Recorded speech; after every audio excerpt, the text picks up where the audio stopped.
Thanks for joining us today on WNTW 820 AM The Answer. Welcome to Cut to the Chase radio show. My name is Amanda Chase, and I serve as your state senator in the 11th Senatorial District, which includes Chesterfield, Colonial Heights, and Amelia. We are going to host the show each week, and we're going to discuss the issues that are most important to our area and specifically to our constituents. You can think of this as a town hall that you can participate in, and we're going to encourage you to do that. I'm thankful for the opportunity to reach more constituents through this radio town hall each week, and we want your feedback on each week's topic. Many of the topics that we're going to address on the show are actual issues that my constituents have brought to my attention. I hope you're going to tune in each Thursday from 4 to 5 to hear more about the issues that affect the 11th Senatorial District and all of Virginia. Now, some of you I may not have met just yet, so I want to let you know, first of all, I'm a wife, I'm a mom to 4 school-age children, 3 teenage sons. I want you to think about that for a minute. A 20-year-old daughter, and on a personal level, I also have a business background. I'm a proud Virginia Tech Hokie. I graduated with a degree in business and double majored in finance and management. That's going to come in real handy on today's show. My husband and I both grew up in Chesterfield and have called Chesterfield home for over 35 years, and we're so glad that we're raising our 4 children here, and we love it. We want to make sure that we keep it affordable for everyday families here. So my husband and I have owned our own businesses over the years. We currently have a financial services business, and we're actually teaching our boys right now. They have a grass cutting business, and so we're teaching them how to be entrepreneurs and make money. So it's important when you have that many mouths to feed in your house to teach your kids to be productive members of society. So we understand at a personal level at the Chase family, we understand home economics as well as small business challenges.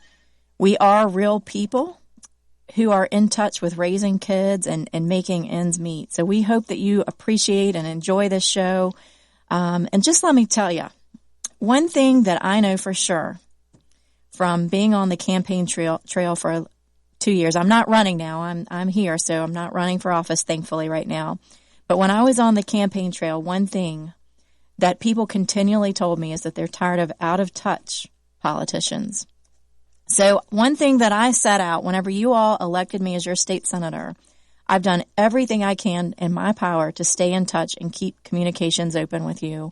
I'm not getting paid to do this radio show. I'm doing this as an extension of being a state senator and to stay in touch with you. I want to talk with you. I want you to call in today at 804-454-1366. I've been in the district year-round, not just during session, talking to constituents. We actually have regular office hours on Tuesdays and Thursdays outside of our winter session. I've been talking to reporters, having town halls, and now this. So I really do welcome your feedback.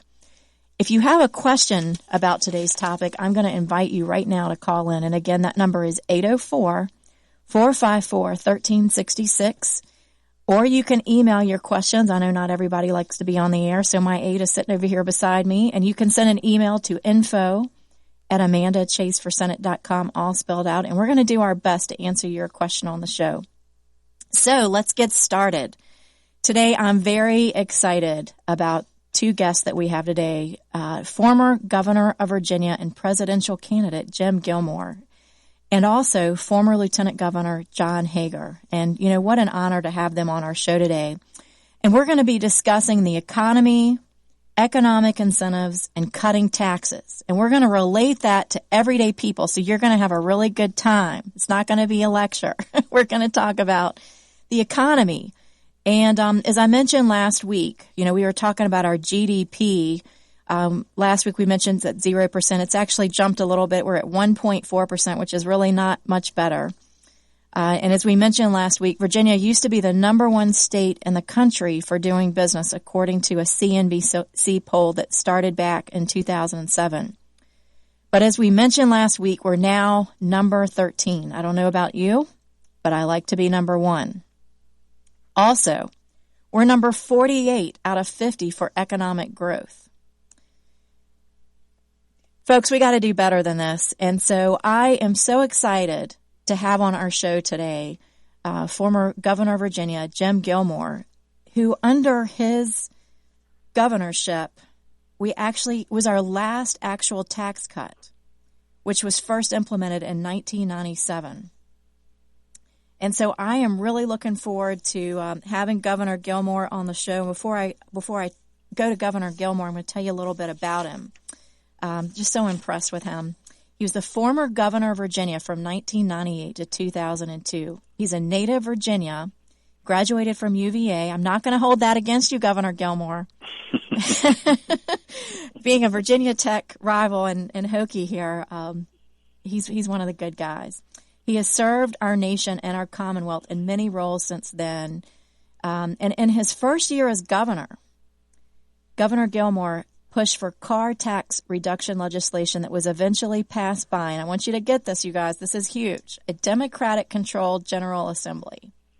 The legislation reduced car taxes on all cars valued less than $1,000. Boy, I wish I could get cars for less than $1,000 this year, and with all these kids I have, these teenagers driving, and phased out the tax on auto values over $1,000. Governor Gilmore signed an executive order which was passed by the General Assembly, reducing state spending by all agencies except for education to keep the state budget balanced during the economic downturns. And I'm just so excited, Governor Gilmore. You've done so many things. You've been the president and CEO of Free Congress Foundation. You're the chairman of the National Council on Readiness and Preparedness, president of USA Secure, board of directors for one of my favorite organizations, the NRA, National Rifle Association. And boy, you have worked so hard for so many years, and then running for president of the United States of America.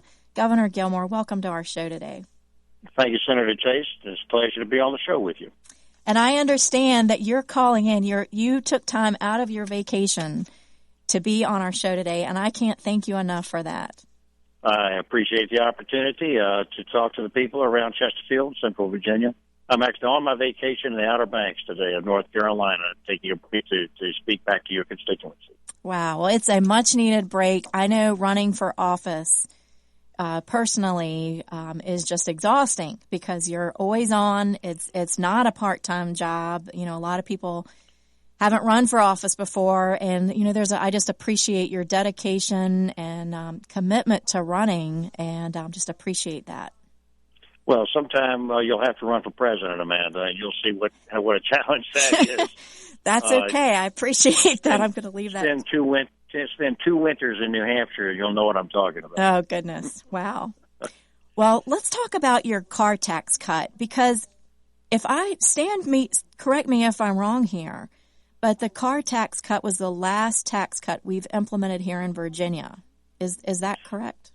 That I believe to be correct. It was a major campaign promise that I did, and I kept that promise. I was a little unclear in the introduction. I may have heard you incorrectly, but the car tax cut was not just on cars worth less than $1,000. It was actually a very broad-based tax cut for most people who had vehicles at the time. And I think it was like the first $10,000 or even more value, and they got a tax break. What we did was we put in a phase-in program, which would have phased it out completely 100% after 5 years. And then at that point, my hope had been that there would be a legitimate tax reform, which would have made it permanent and made it work exactly right. Unfortunately, when I left the governorship after 4 years, the legislature froze the phase-out. And so there was 1 year remaining, that last 30%. Then to make matters worse, the Republican senators at that time, and you were certainly no part of that, Amanda. Amen to that. Then what they did was they put a freeze on the rebates back to the counties, and so as a result of that, now we're seeing the car tax creep back up again, and I object to that. I think there's too much more work. You can get rid of the car tax 100%. I would advocate it, and I hope that somebody in the legislature will pick up that gauntlet as time goes on and run with it. I agree. We've got about 30 seconds, I believe, left, and I want you to stay on the line. When we come back from the break in just a minute, we're going to continue talking. I'm looking forward so much for the listeners today to get your suggestions on what we can do to stimulate our economy here in the Commonwealth. As you know, we have dropped all the way to number 13. At one point, back 2007, we were number one. And, we have relied so much on federal dollars to have a good economy. So I'm really looking forward to hearing your suggestions on what we can do. I just think it's so creative to have, of all the taxes, a car tax, because that affects someone's ability to go to work. Sure does. Transportation is everything. Ability to take care of their children, ability to get to and from work. It's absolutely the fundamental capital tool that people have to make money and to make a living wage. And it's very frustrating that tax exists at this point in any form. But we did manage to deliver a 70% tax cut during my administration. I think that was good for the quality of life for people.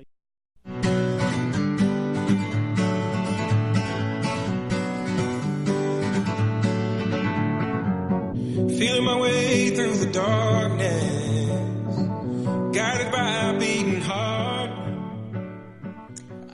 Welcome back to WNTW 820 AM The Answer. This is Senator Amanda Chase on Cut to the Chase Radio, and we are so honored to have here on the phone today former Governor Jim Gilmore and presidential candidate, and it's such an honor again to have you on the show today. And we were talking about your last tax cut, and my question: what can we be doing differently right now to help stimulate the economy here in the Commonwealth? Should we reintroduce cutting the car tax?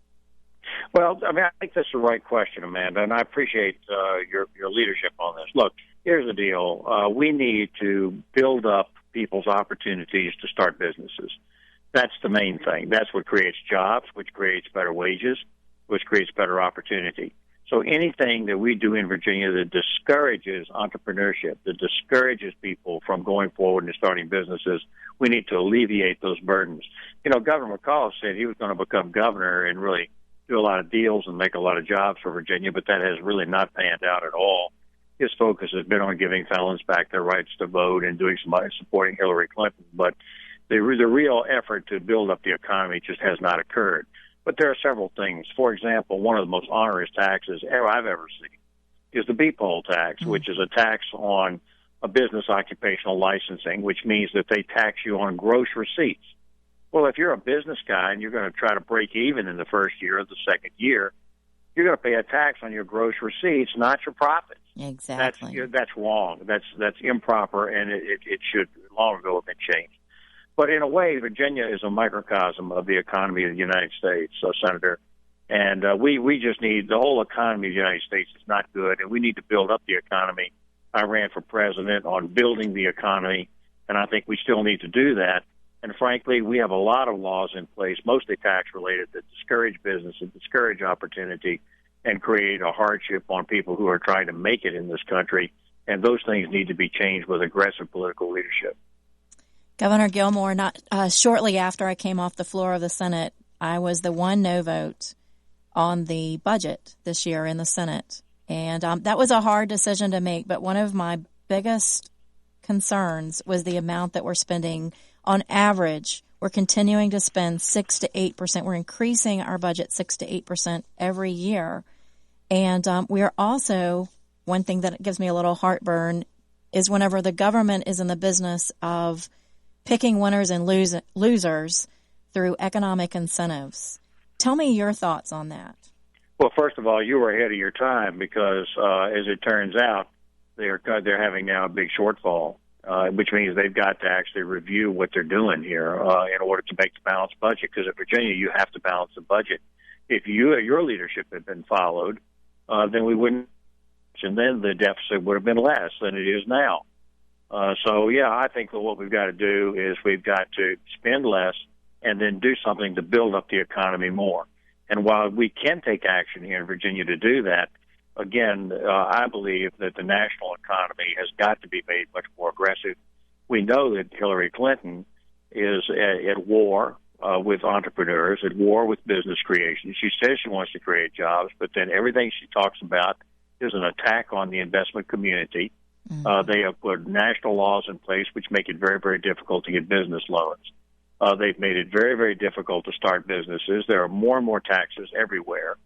And look, I'm not one of those guys that ought to just be whining about taxes all the time. But the fact is that if you're a business person, you know that your number one expense of running a business and trying to make ends meet and try to make profit is wages, and because of the taxes you have to pay on your employees. And then the number two expense is always taxes.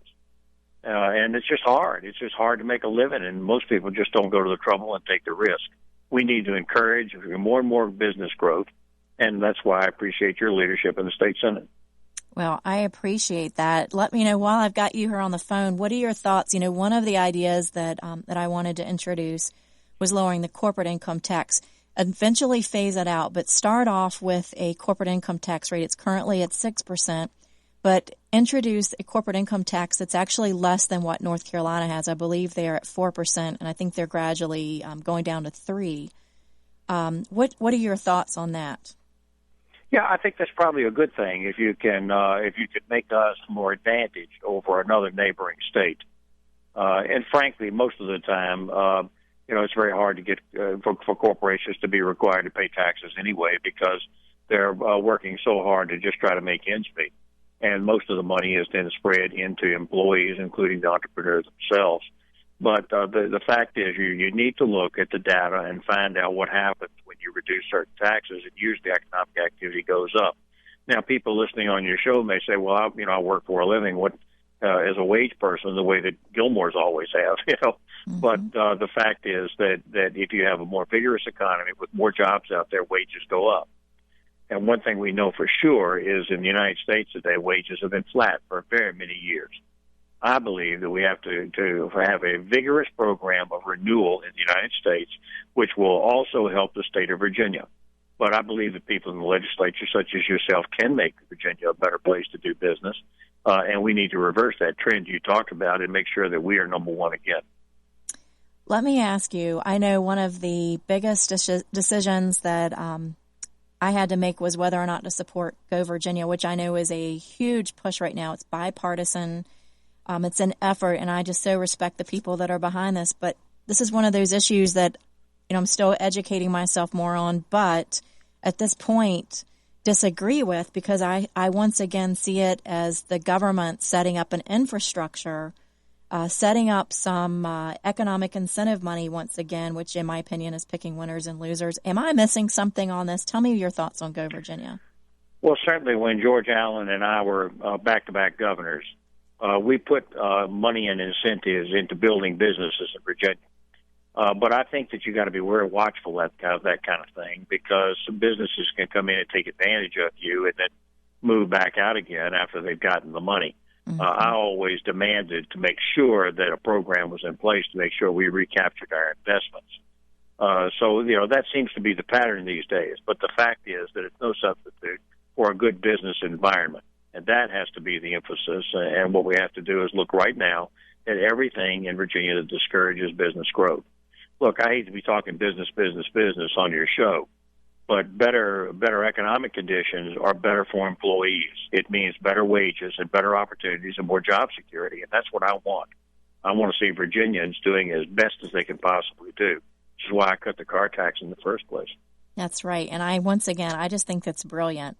We always look at B-poll, and with legitimate good reasons. I completely agree with you on the B-poll tax, and a lot of businesses supporting that. And the big question is, why can't we get that done? And everybody's saying, well, if you get rid of B-poll, well, then where's the money going to come from? And I've just always thought, if you grow your economy, you decrease this corporate income tax, eventually phase it out. I would like to see a gradual phasing out of the personal income tax, because I know that 50% of small businesses are 1099 businesses, and instead of paying, they're not corporations, they pay the individual income tax. Looking at phasing out the bank franchise tax to hopefully bring some banks back to Virginia. We used to be the banking capital of Richmond, and when I was working at the Federal Reserve Bank, and a lot of those banks are gone. It looks like we have 15 seconds. Oh, man, our time goes so quickly. I have really enjoyed having your expertise on our show today, Governor Gilmore, and just so appreciate you coming on board today. And I hope we'll have you come back again.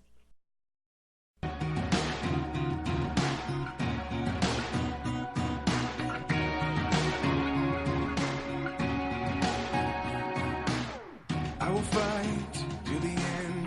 Doesn't matter what the world gives against. Thanks again for joining us today on WNTW 820 AM The Answer. Welcome to Cut to the Chase radio show. My name is Senator Amanda Chase, and it's an honor to serve you all. And today's topic that we're talking about has to do with the economy, economic incentives, and cutting taxes. And I'm really especially excited about our guest today. We've had former Governor of Virginia, Jim Gilmore, on the line, and now we're going to be speaking with former Lieutenant Governor John Hager. And Governor Hager, thank you so much for being on the show today. You have such a diverse background here, and I just want our listeners just to understand. I'm going to go through your biography very quickly here. Goodness, thank you. So they understand the wealth of information we have here on our show today, our constituents do. The biggest one that most people probably remember you from is from 1998 to 2002. You were the 37th Lieutenant Governor of Virginia. Yes, ma'am. And you also served as Assistant Secretary within the United States Department of Education from 2004 to 2007. Right. You've been chairman of the Republican Party of Virginia from July of 2007 to May of 2008. And what all of our listeners know about is that your younger son, Henry, married former President George W. Bush's daughter, Jenna. Yeah. So that's wonderful. We are so thankful to have you. And we also thank you for your service. I know you served in the military for a while. You are the director of Virginia's Homeland Security under Governors Jim Gilmore, Mark Warner. You were believed to be the first disabled individual to serve in the elected statewide office in Virginia. So many things here. You work for American Tobacco Company. I mean, we are so honored to have you today. Thank you for being on the show. Well, Amanda, I appreciate it. You don't have to go through all that. It's just a great honor to serve Virginia and to have so many wonderful friends around the Commonwealth and to be able to still be involved. It's very exciting.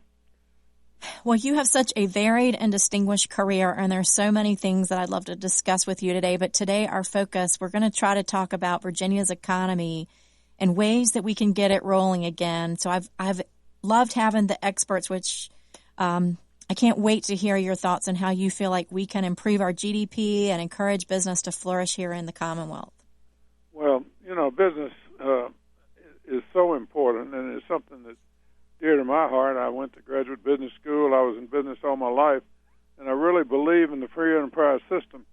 And, the free enterprise system has brought economic growth and innovations that have made this country great. So it's really the free enterprise that we need to promote and to provide the environment for business to be able to thrive. And so often government gets in the way, and I get very concerned about that. I think the idea is that we could promote to cut business taxes. Certainly they're too high in Virginia.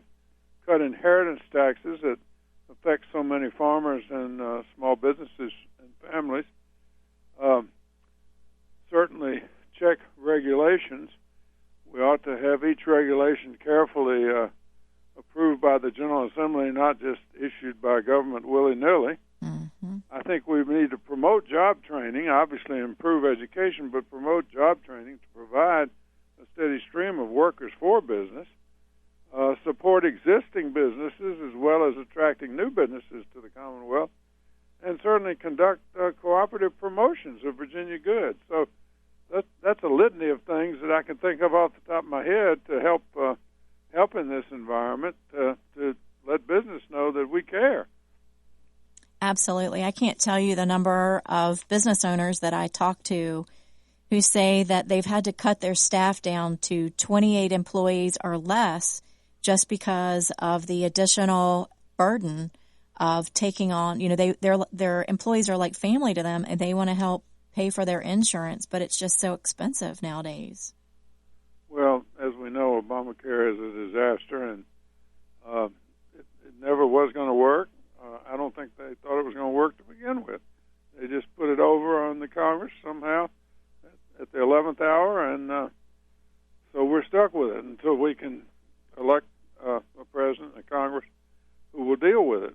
And there are lots of ways to improve certain aspects of it, and there are many other parts of it that need to be eliminated and go back to the free market. Earlier I was mentioning to Governor Gilmore about our CNBC ranking. We used to be number 1, and now we've fallen all the way to number 13. And one of the reasons had to do with exactly what you're talking about, the cost of doing business, the high cost of doing business and weak infrastructure. And so what are your thoughts on, we've got about 30 seconds here left, but don't go. We're going to have you back and discuss this more. Good. But give us some discussion on our weak infrastructure. What types of things can we do to improve that? Well, certainly taxes are number one to cut business taxes, but the weak infrastructure, we need to deal with the transportation issue is probably the most important piece of infrastructure. Lately, I've been losing sleep, dreaming about the things that we could be. But baby, I've been praying hard. Thanks again for joining us today on WTNW 820 AM The Answer.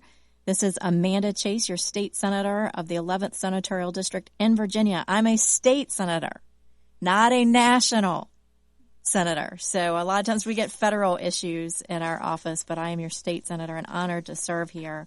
And so excited to return again Governor John Hager, who is on the line with us now, 37th Lieutenant Governor of Virginia from 1998 to 2002. And before we get off the show, I want us to come up with a solution for coming up with restarting our economy, getting our GDP off the charts. You think we can do it before the show gets out? I think it's a great idea. We can always try, right? So we got to keep always trying, right? Absolutely. So I'm looking at the latest CNBC poll that they just put out in July. And I'm looking at the number 1 state, Utah. Number 2 is Texas. Number 3 is Colorado. Number 4 is Minnesota. Number 5 is North Carolina. What are these states doing right that we need to be doing? Well, I think they have a whole list of factors that they evaluate. Certainly, I would assume that business taxes are the number 1 on the list. But after that, I think transportation is very important. I think broadband access is very important. Even though we don't think of Virginia as being a rural state, such a big part of our state is still without broadband access, if you can imagine it. And so, and transportation has done nothing but get worse. We've got to move the goods of commerce, and it affects not just the Port of Hampton Roads, but it affects all of our businesses and drives their costs up. That's exactly right. And I know that the General Assembly is working on improving getting goods and services out through the Port of Virginia, the Port of Richmond, and transportation, like you said. I mean, a lot of people don't realize this. I mean, I sit on the Transportation Committee, and I was just astounded at the number of bridges that need to be repaired. We currently have fire. I mean, it's even becoming a fire and EMS issue, where we've got fire engines that can't even cross bridges.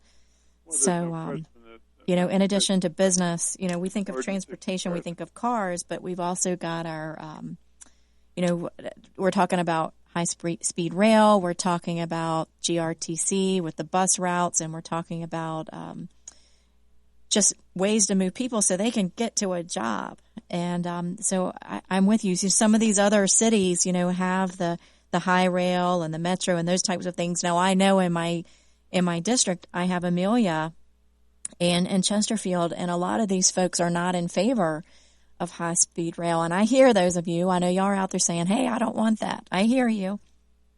But when businesses come to Virginia, and like you said, one of the things that we were criticized on was weak infrastructure and our roads. And let's just talk about our roads for a minute. I know driving into the General Assembly in June, you see all these large potholes driving into downtown Richmond on the expressways and everything. And I remember seeing cars to my right where they'd blown a tire because there were such big holes. And so we've talked to the Secretary of Transportation and gotten a lot of those issues fixed hopefully long term, but there's a plan in place to get those fixed. But you're exactly right. And broadband access, Amelia is in my district and is very rural. And, a lot of these folks are having to travel to Richmond and other places because the internet is not good there. And so how can you have a business in this day and time without having good broadband access? So very good points. So what do you think in general about zero-based budgeting? Is that something that we could ever implement in the Virginia General Assembly? Zero-based budgeting is a great idea. I mean, it's just logical. It's almost too logical for some people to accept. And, it makes perfect common sense.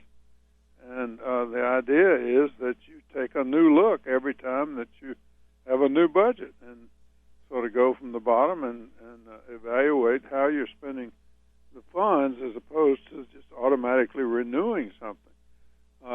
When my experience in Washington, I was appalled at so many things that were going on up there that were so outdated. And that was because of the lack of the zero-based budgeting. They do it. Once they did it, they just kept doing it forever. And I think we have some of that at the state. I don't think the state is nearly so bad as the federal government, but there's certainly aspects of what we do at the state that we do the same old thing every year, and instead of taking a new, fresh look at it and prioritizing our expenditures. Very good. That's exactly right. And just we've got about 30 seconds. I tell you, the time just goes so quickly. It's just incredible. And I want to have you back on the show at some point.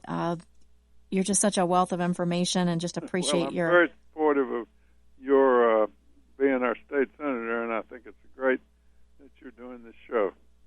Well, I'm excited about it, and it's not every day that you get an opportunity to have a town hall every week with your constituents. So I'm excited to have it, and, appreciate your service. One thing that I want our listeners to know that I appreciate so much about former Governor John Hager is just his accessibility to us who are junior legislators. And I know at every event that I had have multiple events, and you've always come and been so supportive. And it's wonderful to know that as a freshman legislator that I have someone that's got that experience to say, do this or don't do that. You're in it. You haven't just checked out like I know a lot of people feel like doing, because it's exhausting. It can be exhausting sometimes, just the demands and everything. So I really appreciate that. I'm going to ask you one last question. Just to get your input on that. We're talking about we've talked about different things that we can do to improve our GDP, encouraging businesses to flourish here in the Commonwealth. What would you tell me would be the one biggest thing that we should focus on? We've got 30 seconds or less in the General Assembly. What should I focus on this coming session? Work tirelessly to cut government spending and prioritize, but to eliminate waste and feel like that the people ought to give input as to any tax increase that comes along, and certainly consider tax rebates when we're able to save or when we're able to do things differently going down the road. I mean, why not? Why shouldn't technology was so great, but why hasn't it helped produce savings? It is wonderful having you on the stage.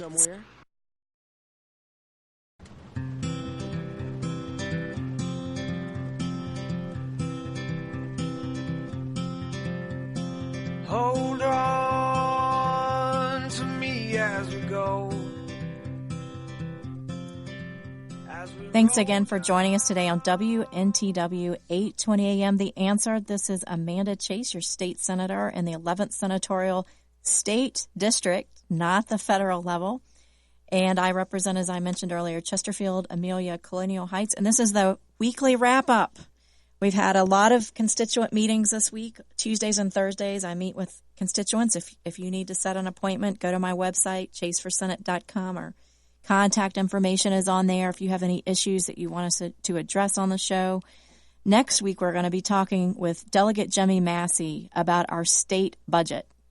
Now, we're going to try to make it exciting because if I say state budget, it's important that you know what's going on in your state budget. As I mentioned earlier, 8 to 9% our budget is going up every year. I want to cut that. I want to go back to zero-based budgeting. There's a lot of different things, I think a lot of us, I would say probably most everybody, Republicans, Democrats alike, we want to increase job growth in Virginia. And so we're just trying to figure out ways to do that. And we don't always agree on how to do that. Even with some of my Republican counterparts, we've got good discussions going. And the general philosophy is, sometimes they think it's a good idea to give out economic incentive monies. As I said, I feel like that's picking winners and losers. How do I take taxpayer money and pick one business over another? That's just hard for me to get my head around. To me, that just doesn't seem equitable. I just don't see that as the role of government. Now, I'm sure a lot of businesses who get that money, they probably love that. But I tend to favor something more in the route of cutting taxes for everybody. Let's cut the corporate income tax. Let's cut it out, eventually phase it out. What about the personal income tax? As I mentioned earlier, 50% of small businesses pay that personal income tax because they're 1099 employees. We need to take a look at the B-poll tax, as we mentioned on the show. A lot of businesses pay that. And that includes it really should just be based on, I would love to see it phased out, but we should at least just take a look at profits. They're taking a look at your receipts. So we have a lot of opportunity here. A lot of the small business owners, I'm saying, we have so much regulation. We just have to hire someone else on board just to keep up with complying with all of this regulation. And much of that regulation is actually being pushed down at the federal level. So I have worked with and met with Congressman Dave Brat, who was on our show last week, and we actually have joint meetings with our constituents to try to work out some of these issues, the federal regulation. And so, we are trying to work together at the local, state, federal level. So I welcome you. Give us your feedback. Give us a call. Feel free to look at my website, chaseforsenate.com. Once again, you can call into our office out of hours, not just when I'm on the radio show. This is for you, our constituents. So take advantage of it. Give us a call. Remember, 804-454-1366, and tune in next week. Cut to the Chase Radio. Thanks for joining us today.